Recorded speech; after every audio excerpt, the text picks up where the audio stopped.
After Dark Run and Survive Hollow Fest ang isinagawa kagabi sa lungsod ng Makati bilang pagdiriwang ng Halloween. Alamin natin ang mga naging kaganapan sa isa sa pinakamalaking Halloween event sa bagong balita ni Jed Benavista.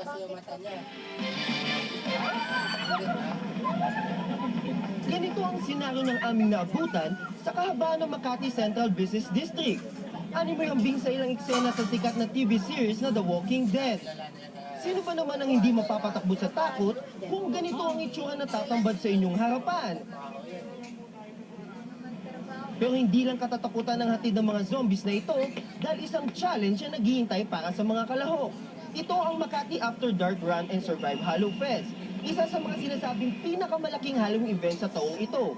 Katuwang ang lokal ng pamahalaan ng Makati, inilunsad ang naturang event upang magbigay tulong sa mga naapektuhan ng iba't ibang kalamidad na naranasan ng ating bansa. Partikular na sa nangyaring paglindol sa Central Visayas. Hyped up naman talaga ang zombies natin ngayon. So we decided to do a marathon with zombies involved. What can be more fun than a marathon with certain missions, certain plans, and then zombies running after you. And not just any zombies. 3,000 zombies are running after you. But actually, para sa quake victims lang. Kasi sunod-sunod yung calamities natin eh. So we're trying to give everybody a piece of the pie.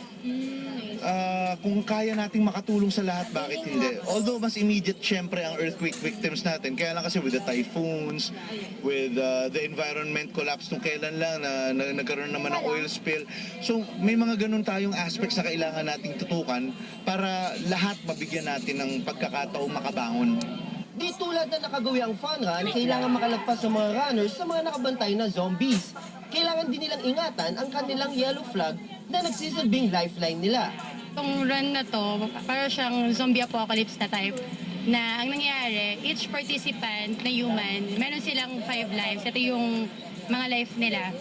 Na kapag naubos yon, meaning nun, game over na. Ayun. Then, ang sabi lang sa amin, just have fun. Walang tatakbo para maiwasan na din yung aksidente.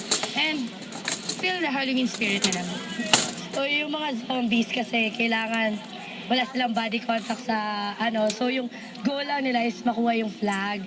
Tapos iwasan din nila na madisgrasya yung mga runners and basta ang main goal talaga is yung flag lang talaga.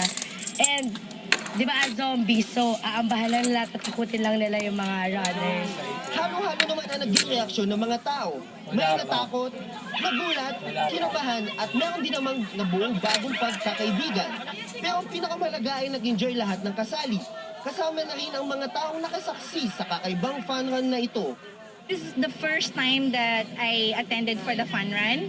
And I love the fun run with daylight, not this one. I'm not expecting this kasi my elder son told me na may fun run. So sabi ko, go. I don't know na it's zombies fun run pala. Hindi na ako sige, go na lang. So do you enjoy it, Mom? Sobra. It's so tiring pero very fun naman. Ano masabi sa event na ginagawa ngayon? Do you find enjoy ba? Medyo kakaiba siya.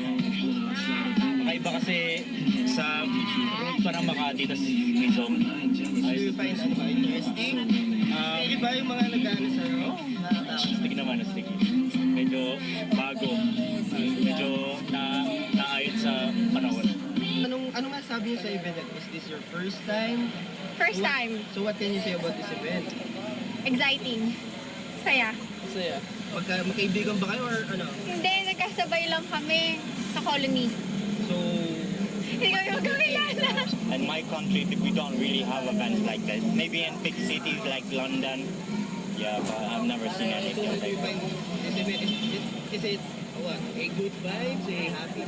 Yeah, I'd like to see, more happening. I thought it was gonna happen about 6, getting late now, so. I'm scared. Why? I'm scared. You don't like zombies? Yeah. How about you? Yeah, this is good. Hindi naman magugutom ang mga dumayo dahil meron ding night market sa lugar. At dahil marami na ring taong pumunta doon, sinamantala na ng iba ang pagkakataon para maghanap buhay. Para kumita, minsan lang itong pagkakataon na to eh. Sayang naman. Sa sa pagtatapos ng event ay kitang-kita na naging matagumpay ito. Kaya't lubos na nagpapasalamat ang ipinabot ng mga organizers sa mga nakisaya at nakilahok. Sa mga nakilahok, maraming salamat po sa suporta ninyo. Malaking tulong po ito sa ipinaglalaban naming tulong para po sa mga nangangailangan, lalong-lalo na po yung mga medyo na-damage po ng mga nakaraang calamities natin. From deep part po ng heart namin, in behalf of all the other organizers, thank you very, very much for this full heart support and all-out support. Thank you po. Jed Benavista, News Team 13.